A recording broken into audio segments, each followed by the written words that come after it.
Well, hello everyone. Welcome to the BEwell Hub series. The BEwell is a safe space that's been going on for nearly 2 years. It's a space where I get a chance to meet interesting people like Svetlana today. We get a chance to actually talk about interesting topics, and we also get a chance to contribute to other people's understanding and growing. That's what it's all about. This is what the BEwell journey is about. It is connecting around the world and contributing. It's our payback. And so today we have Svetlana Kurilova. I hope I said that correctly. Yes. So let me introduce Svetlana first. She's a biotech strategist, executive coach, entrepreneur, and small business advocate. We've invited her today to share her insights. She's just come back from a 9 or 10-day leadership retreat in Costa Rica, of all places. Who would have said Costa Rica is the ideal destination for a leadership retreat? But however, Svetlana has just been there. She's come back. And so this is part of a 9-month immersive coaching and leadership program that she is undertaking. So we're going to ask you questions around what this is all about. So today's topic is the power of focus and letting go, a leadership deep dive. We're looking at business, personal growth, what happens when we strip away distractions and focus on truly what matters. I think that's what we want to know. We would like to know also how to navigate the tension between our essence and survival mechanisms, and what does it mean to take 100% responsibility for your own crap. I agree with you completely. So welcome, Svetlana. Tell us a little bit about where you are. You've just got back. When did you get back from Costa Rica? Yeah, thank you so much. First of all, it's a really pleasure to be in conversations like that. I'm really digging the personal and professional development, and there are a lot of insights that I came with from that retreat. So now I'm calling from Chicago. It's not tropic temperatures here. As a matter of fact, it's probably this morning is crispy, sunny, and probably about minus 20 degrees Celsius. So Wow, it's minus 20. It's quite a contrast, but it's exciting to integrate back into work. It's been probably about 2 weeks since my return, and it's really nice to slowly start incorporating some insights that I generated within that. What was the most surprising, the thing that surprised you the most about this 9-10 day retreat? Yeah, I think maybe not surprising, but like I just really am so present to the value of retreating in the very direct way, right? So it's basically you remove emails, you remove your day-to-day, and you really immerse yourself into the work. And I think what I'm very, very present to is how we show up in one place, we show up everywhere. And being at the retreat or very set, nicely set container allows you to actually start seeing it. You know how Give us an example, Svetlana. perfect. If you just said how you show up in one place is how you show up in all places. That's what you said, right? Yeah. Give us a concrete example that we can follow. Absolutely. So, for example, say you're an entrepreneur and you're looking building your practice, right? Like creating clients, and you struggle with connection. You struggle in putting yourself out there, right? So, like you struggle to being seen. You're afraid that you will be judged. So now bring it into the small, safe container, but it still shows up. And then throughout the process, leaders reflected to you, like, what's going on? Like, why we don't see you? Like, why you're not contributing? Why you're not giving your insight? Like, what's going on? And I think it really connects what usually is running on the background. You know how like it's like so automatic you cannot even catch it, versus like it's almost like slow motion, and you dissect and you finally, maybe even for the first time, see the pattern.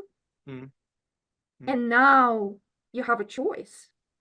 You can continue on, now consciously and very intentionally to be in that pattern, or you can say, actually, this time I want to try something different. Okay.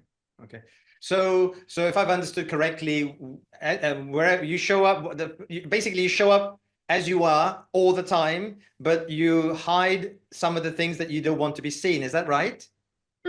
Yeah. It's one of the examples. So an entrepreneur at work is the same person in the family, same person in relationships or not? Yes, yes, exactly. Thank you so much for pointing it out. It's the same way with your friends, with in your romantic relationship, with your family. As a matter of fact, it's exactly the same with yourself.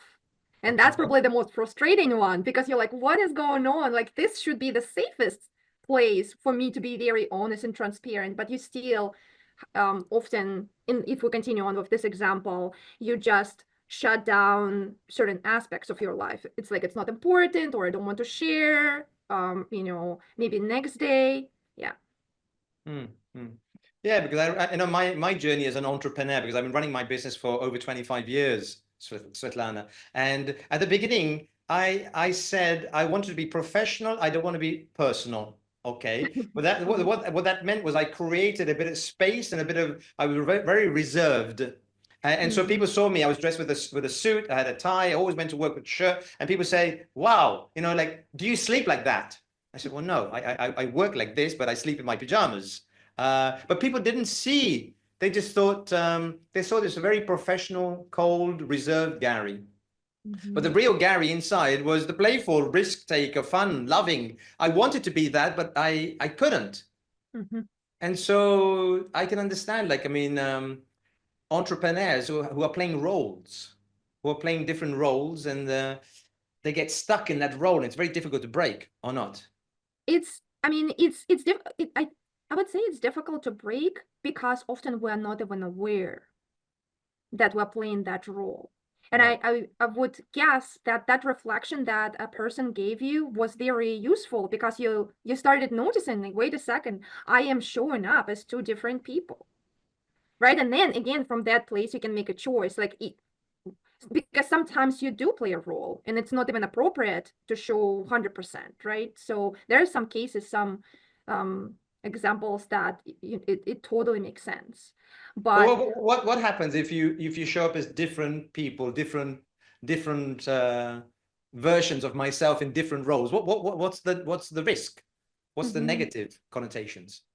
I would speak for myself. Yeah. Gary, for me, it gets confusing. It's almost like there is a lot of energy that is lost from, like, switching from one personality or one persona into the different persona, and then you consistently need to keep track what is shared here, what is shared over there, right? So it can be very, very daunting.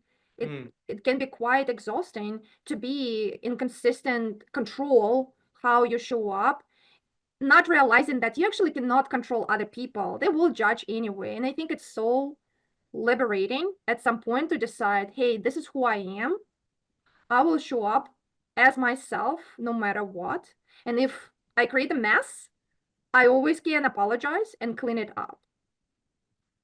Yeah. It's very scary to be yourself all the time because people are expecting you. They have an expectation of you in certain situations. If you're the leader, if you're the mother, if you're the, I don't know. So there are different roles that you play, and each one requires different characteristics, I imagine, or not. When you're a leader, are you a leader also at home? Are you also a leader with your friends? Are you also a leader in romance? How does that play out? Talking about leadership. Absolutely, yes. I mean, it's powerful to have this leadership characteristic in any areas of your life, and it kind of goes back to what you introduce as a 100% responsibility, right? So you take full ownership how you show up in spaces. Yeah. I need to introduce the caveat though, right? Like with the example that you're given in terms of, well, people have expectations. Very often we're driven by expectations of other people, and we're actually not even in touch what our own expectations are. And so it very quickly can become people pleasing. And now you're not authentic. You're not yourself, right? So you're pleasing the external world and you never get a chance to fully be yourself. But isn't pleasing people just being kind? Because people say that if you said you're a people pleaser, they would say, well, no, I'm not. I'm just a kind person. And isn't kind a good characteristic? It depends. It depends, right? Because often, at times, that characteristic of people pleasing is done at your expense. So it's done for the advantage of another person and the complete disadvantage of you and dismissal of you. And I think that's where it becomes a problem. And I think, at least in my world, like in my like conceptual understanding, that's where I will draw the line between being kind and now being in a room of people pleasing.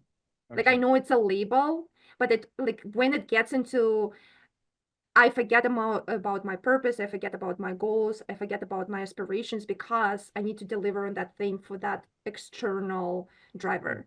Like that's like there is some misalignment happening. You also mentioned in your talk like laser focus.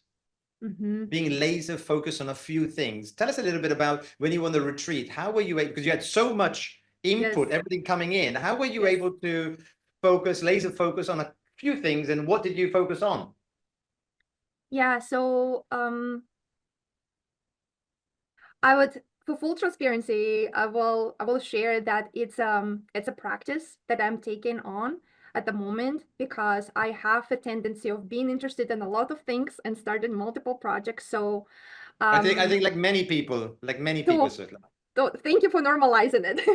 it's normal. Don't worry, it's just normal. Yeah. Absolutely, absolutely. And I would say that it was a reflection at the retreat. So once again, I want to remind everyone it's a 9-month program, and retreat sits right in the middle.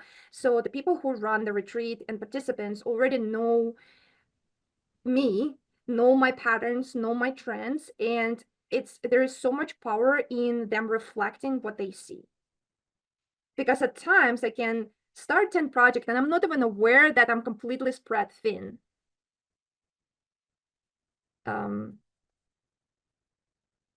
Gary, you're frozen a little bit, so just making sure that we're still Yeah, also. you got There you frozen go. for a while. You were saying you said, let's go back to that point where you said that Yes. the people that you work with, people who already know you, so they know your patterns.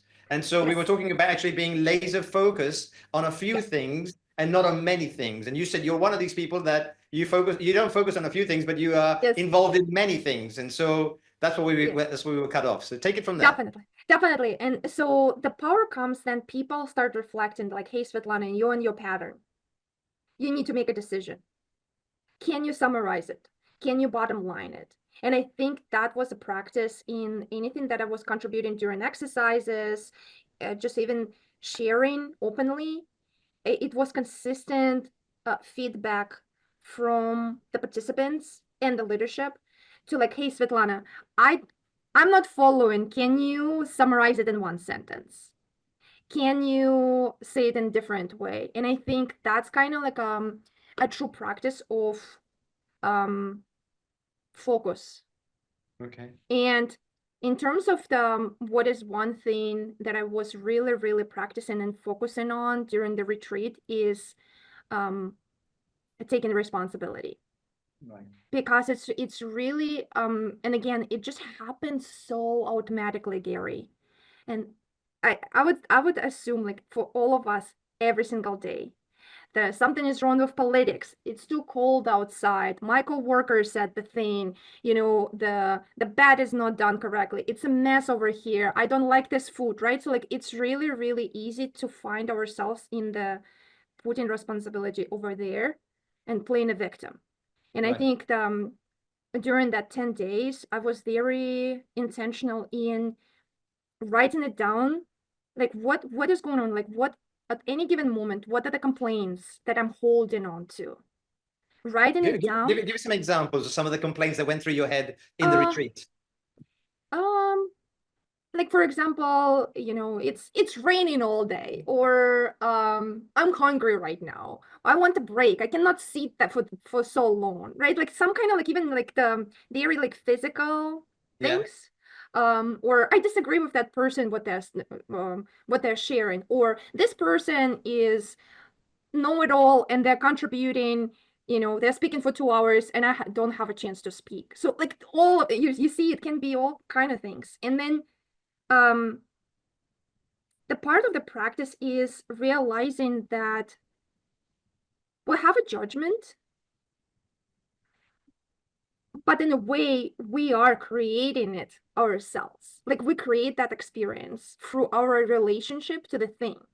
Like there can be another person right next to me saying, "Oh my God, it's raining all day. I love it," right? Right. Yeah. Because they just found a different way to relate to what is going on.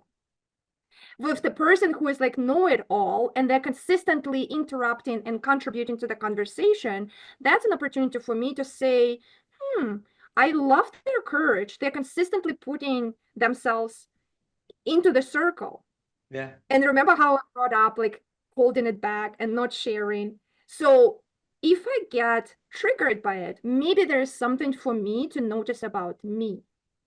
And now it's no longer about that person. It's about what opportunity do I see for myself if I take full responsibility. Right. Not being in competition, but rather what is there for me to bring to this group? What kind of wisdom or question or curiosity I can share? And that's definitely like now we're playing into my own transformation instead of staying stuck and complain and pointing fingers. Right.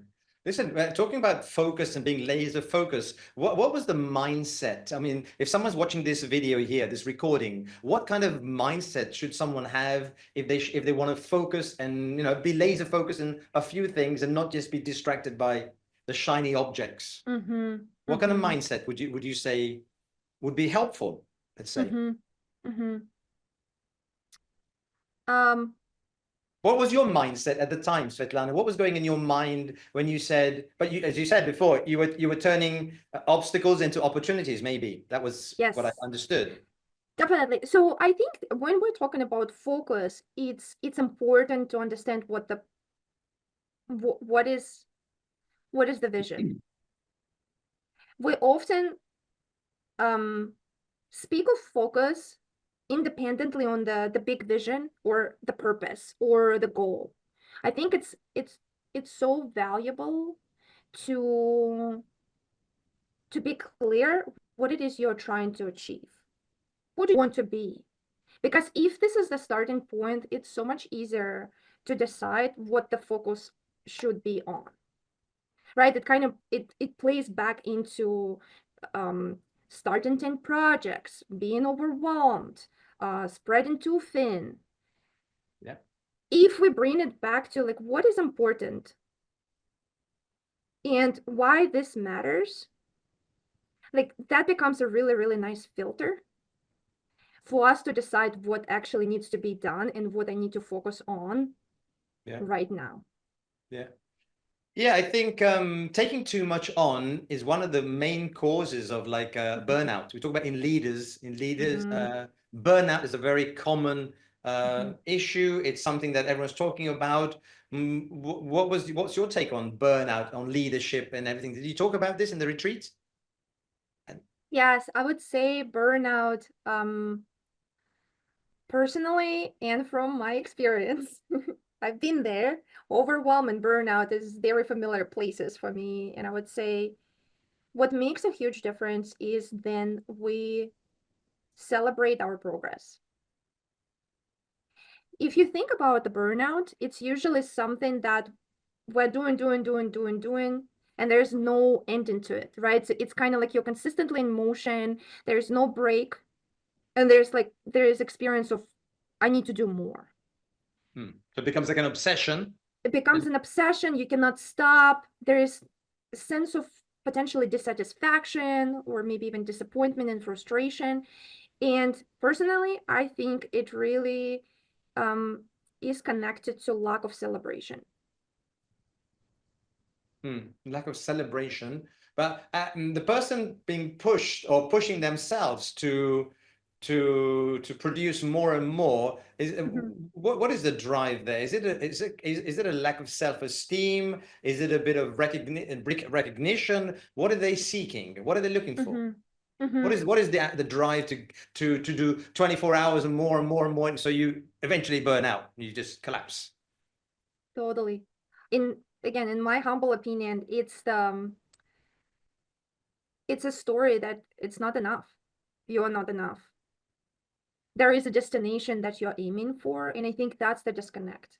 You mentioned recognition, right? Recognition and celebration, acknowledgement of the result can break that pattern. It can be a stopping point in this race.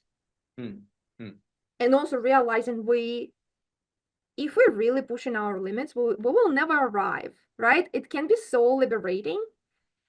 Instead of, oh my God, like I have to achieve this major goal by the end of Q1, it becomes, this is aspirational. I will do my best to get to it. But at the same time, I also know it's made up goal. Like somebody created the number to aim for. Yeah. Very often, it's not even connected to anything. It's just taken from the air. Just as a guidance, right? It's not absolutely must be done, kill yourself in the process, right? Like we forget that the journey is important too. Yeah, and my question here, Svetlana, is so in this case, would you say that we should be having targets that are unreachable, or we should have targets that are reachable? What is the thought process behind here? Because obviously, if I reach my target and I don't celebrate, what's the point of reaching the target? If I have a target that's unreachable, I'm forever working, striving to get to this target that I will never achieve. So I'm dissatisfied. I'm frustrated. So where is that? What is the in between? What should we be aiming for? Yeah. To not get burnt out or not to get disillusioned or disappointed? Yeah, I love how you presented both cases. And as I was listening to you, I would say both, go for both, right? There is aspirational long-term goal that you're working towards, but it's so crucial. I cannot overemphasize enough how important it is to celebrate along the way, because celebration and acknowledgement of the progress allows us to generate more energy to go towards this big impossible goal until it becomes possible. Okay. Right. And even I think just reframing from the goal is all that matters to I picked the goal because I really want to see who I can become. The goal is more of a tool for my transformation. Okay. And that like it changes the emphasis, because instead of like the goal in this result, I'm actually working on myself in the container of the goal. Okay. Yeah. I think it's a very valid point there. Actually, you see the goal as the process of transformation along the journey, not necessarily to get the goal, because maybe it's just unattainable, it's unreachable, but it's the journey that takes you there. So my question is, so how can we focus on not doing more, but doing what really matters to us? How can we do that? I mean, because very often we want to do more, like you said before, you want to do more. You've got all these projects. How can we take away that and just focus on what really matters, what really stimulates us? How can we do that? Yeah, that's a $1 million question. But no, in full simplicity, it is truly about knowing your values and knowing your priorities. Maybe spending time journaling, maybe having support from the coach, maybe having conversations like we're having right now. Okay. Like, Gary, what do you value? Like, what do you want to achieve? And most importantly, why? What kind of impact you want to create? And well, what about the people who just say to you, I just want to survive, I just want to live?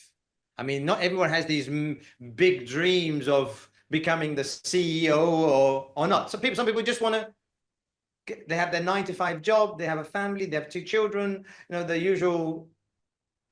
And so what do you say to those people when someone says, I just want to survive and well, my immediate question will be, what does it look like? Because the most likely they also have the image of what that looks like. And it's truly about awakening, right? So a lot of people don't want to awaken or be ambitious or make an impact. They want to have just simple lives, and there is absolutely nothing wrong with that. I really want to acknowledge that some people just want to have a simple lives, stable job, good relationships and family.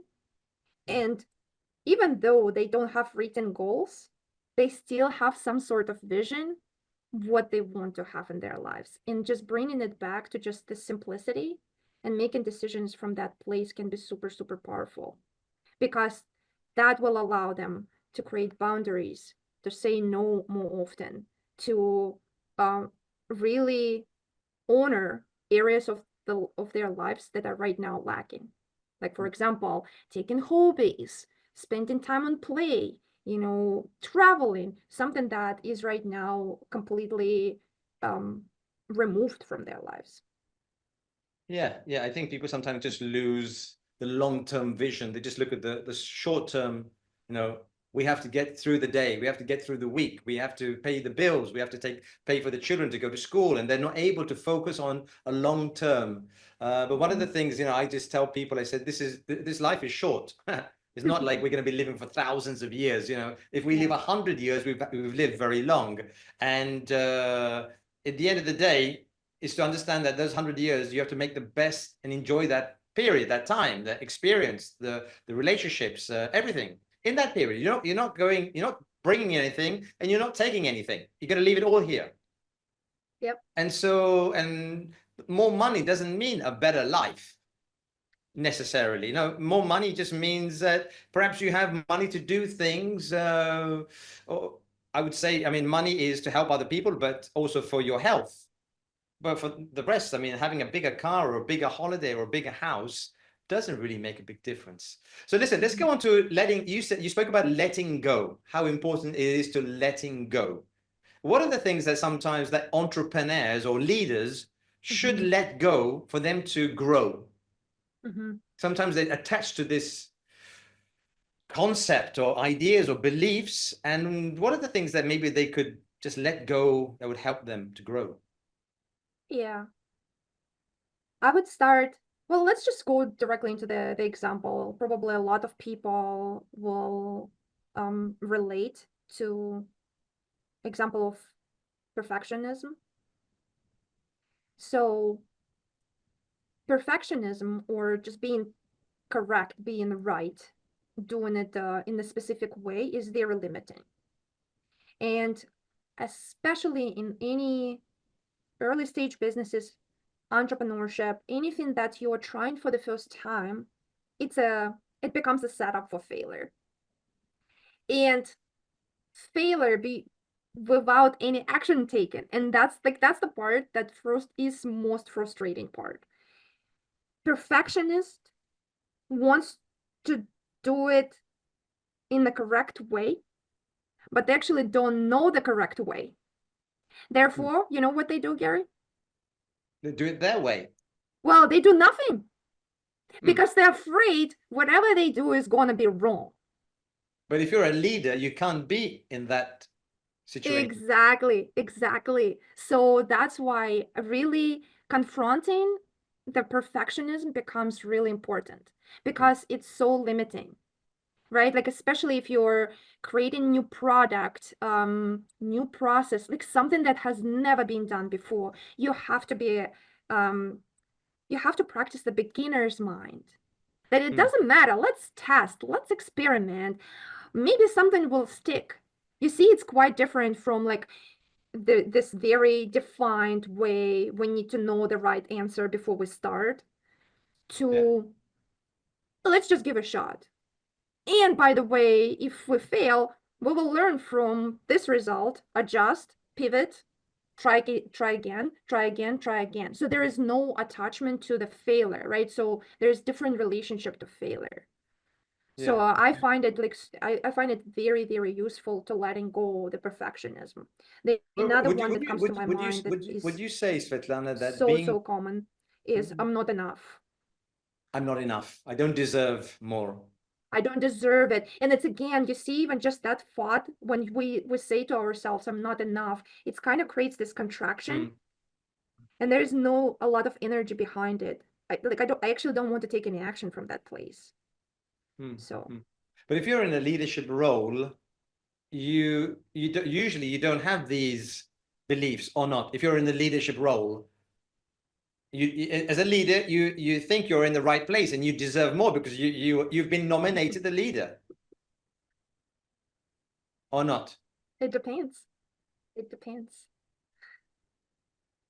Yeah, At times you a lot of us are so great at hiding our fears, right? I can show up as a very ambitious and confident person, but you don't know what's going on inside and what efforts it takes for me to show up that way, right? So I think it's just some of those patterns, they show up in our lives at different levels. And it's just useful to be aware. Some of those go to, I'm not enough, I'm not worth it, I'm perfectionist, I'm lazy, I am never going to get this result, right? So like really noticing that this thought is there and just choosing, what do I want to do with this thought? Is it useful right now in this specific decision that we're trying to make at the moment? Talking about being detached as a leader, because we're talking about a leadership retreat that you went on. So being detached from decision making, does that help you to be a better decision maker? Being detached, does it help you or not if you're detached? Detached, can you give me a little bit more, like, what do you mean by detached? I don't want to say delegating, but I mean not being emotionally involved in some of the decision or some of the processes. Does it help the leader become more focused on the decision making, so he or she is able to make decisions without being emotionally involved in the process? Definitely. I would say that it's very useful to trust your people. And I say that because I see the connection between like delegation, allowing other people to step in with trust. And what often takes place on the teams in any environments, that small businesses or big corporations, that we as leaders try to control everything and everyone. And that's exhausting because you're trying to be on top of things, and there are just not enough hours in a day to be involved in every single decision that is done for organization as a whole. So at some point, especially as we grow in our businesses, it's important that we entrust other people to step in and also become leaders.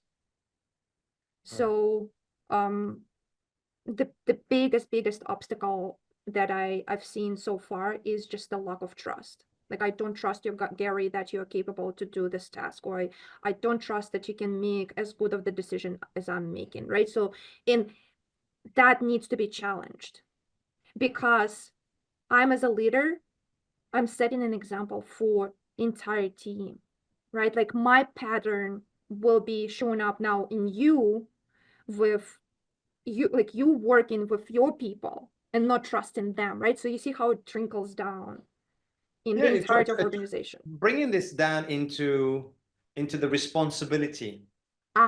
Yes. Okay, as a leader, your behavior, your beliefs, your thoughts influence the team. Tell us a little bit about that. So what does that mean as a leader? What does that, if that's the case? Yeah, it's huge. So that's why you often see then that if you expect something from your team, you should be the first person who is practicing it yourself. It's like a sense of integrity, right? If I say, everyone, you need to be on time, I should be the one who never comes late to that meeting. Yeah. I become a clearing. I become an example of what we're trying to achieve as a team. Right.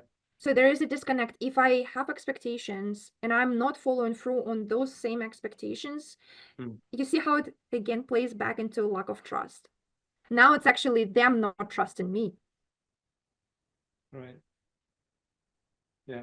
So I think we're going to be very aware of how we move, the influence that we have on the team, and how we are being observed by the team too. It's true. Yeah. How does this sound when the leader says to someone, do make the offer, prepare the offer, but before you send it to the client, send it to me first. How does that sound? Well, it depends where we are in the training. So if it's a senior teammate, I think it's an opportunity for them. I trust your judgment. Go ahead and make an offer. If it's a junior person who has a lot of maybe potentially a lack of confidence, I think there is an opportunity for me to step in and use some mentorship in the process, allow them to shadow. So I think it's not black and white. There is a gradient, right? So like there is an opportunity for us to really grow upcoming leaders, but not, I mean, sometimes it's useful to drop them into the mess, but at times it really depends, right? Like and I think it plays into establishing the relationships, establishing the expectations, establishing the communication styles, really being clear what we're trying to achieve as goals. In many organizations, we visit it only once a year in our annual review, but if we really practice being present to like what it is we're trying to achieve month to month, right? So it really can be useful because going back to your question, what do you do? It depends like where you are on that spectrum. Yeah, I think it's seen as maybe with a junior, you could be helping them, mentoring them. With the senior, perhaps you're giving them, you're trusting them. You're actually saying, okay, I trust you. Go ahead with the offer. I don't need to see it. Let's see where it takes. But there's a big leap of faith on the leader's part, because we're making an offer, a big offer, and I've heard this very often. I think I've said it myself to my colleagues: before you send it to me. I want to look at it before I send it off. The question over there is, how does the colleague see that? Do they see that as you being helpful, or do they see that as a lack of trust? That was the question. Okay. So talk about responsibility. When you make a mistake and you're looking to blame someone, or you're looking to say, I didn't get the resources that I needed, or I didn't have the training that was necessary, and always, is that what's the shift in the mindset? What can we shift to take full responsibility for all our actions? So the first step is being clear that we have the complaint. What you said, oh, I didn't have resources, or I didn't have any training, I was not able to accomplish this task. So you see how it comes as a complaint? Yeah. And there is, I mean, it's done already, right? Like we usually talk about something that happened in the past. So we're right now here with something incomplete, and we have a complaint or potentially an excuse why it was not done. So it's a really cool opportunity for us to get present what was missing, right? Like in your specific example, you say, we didn't have training, we didn't have resources. So why didn't you ask for it? And that's a big question, because often we don't even realize that we can request something, we can ask for help, we can ask for support, we can seek advice.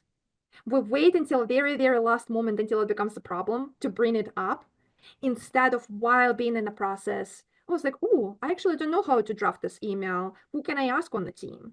Or, this comment really bothers me. Let's address it in the moment. Like, you see how now we're shifting from pointing fingers to moving forward. What can I do for things to go differently. Yeah. Yeah. It's such a powerful shift, I'm telling you. I even experienced it. So this is my second time doing the retreat, and I was reflecting on certain things that came up during the previous retreat versus now, and I'm like, oh my God, like I actually, something was coming up in the moment, and I was addressing it because I realized that I actually can bring it up. I don't need to hold on it. It's absolutely a normal thing to address some kind of minor complaint or something that bothers me with the person right in the moment. Yeah. Yeah. I think that's an important point there, Svetlana, is like, if you see things that are not going the way you want, you can accept them, but if you accept them, then you are part of the problem. Or that if you stop and say, there are things that I've noticed that need to be changed or could be changed or should be changed, then you've made your point, I think. And that's very important, because I think in years ago, I had a situation like this. We had an employee who was not working very well, and we'd received a few complaints about this person. And but the person was quite friendly and seemed to know what they were doing. But we kept receiving every so often a complaint. And one of my staff said, Gary, I think we've got a problem with that person. We should be dealing with that problem. And I said, well, not now, because we've got a lot of things on our plate. We'll deal with this later on. What happened was, where this person was working with one of our clients, the client stopped working with us. We lost the contract. We lost the contract. This person, we spoke to them, we sat them down and said, what happened? Why, and they didn't have an answer, but the answer was very clear. It was there all along, but I had chosen not to see it, to look at it, to postpone it, to procrastinate the decision. And in the end, we lost the contract. And I remember it was a lesson learned. I said, listen, in the future, if you accept the situation, you are part of the problem. If you don't accept the situation, you have to deal with it straight away, make it known. So I think what you're saying is not leave it to the last minute, but actually face it before. So listen, we're coming to the end. I know you have to jump off very quickly. So just give us a quick takeaway and something that we can do to improve our leadership skills, something we can read, something we can watch. Yeah, absolutely. Definitely. So I think the takeaway from today is taking responsibility, right? So if we just as an exercise, I will not do it as a mental exercise. Take a piece of paper and actually write down any complaints that you have at the moment. And maybe just coming from the curiosity, ask yourself, how am I contributing to this? Again, like just really want to focus on not coming from judgment, but just like if there is a chance that you somehow contributed, what would it be? And I think it becomes a practice of awareness and how we often have judgments and we create evidence that we are correct about our judgments. Yeah. So by this mental exercise, we can start practicing recognizing that those are our judgments. Right. And just the way the world is set up, we always will find what we're looking for. So if we want to change and create a different result, we need to start practicing different set of beliefs. It's easier said than it's done. But it truly can be, you can start from some kind of journaling. I would say the next step from there is being in the spaces like leadership programs, because there is so much value in receiving feedback. We often don't even recognize that we're in a specific pattern because it's in our blind spot. And having someone who is trained to reflect to you what's going on and how you show up and what's the impact of it can be so valuable, especially if we are leading big teams. Well, even in our own lives, right? We interact with so many people, and being our own leader becomes super, super important. So yeah, two things. Maybe journal and see where else you can take more responsibility. And second, if there is any container, any kind of space where you can receive feedback on your leadership, can be very, very useful in your professional and personal growth. Well, thank you very much, Svetlana. I know you've got to jump off, so we'll let you go. Thank you for sharing your retreat. We never spoke about Costa Rica apart from the rain, but we'll do that next time. But thank you very much for your insights on leadership. For all those people watching, if you want to reach out to Svetlana Kurilova, you'll find her on LinkedIn, definitely. Do you have a website, Svetlana? Maybe a website Yeah, where people find you? yeah, it is SvetlanAKurilova.com. So if you're interested in exploring that website, you can go there too. Brilliant. Brilliant. So thank you again, and hope to see you again on another BEwell Hub series webinar. Thank you. Awesome. Thank you so much, Gary. Have a good one. Bye-bye.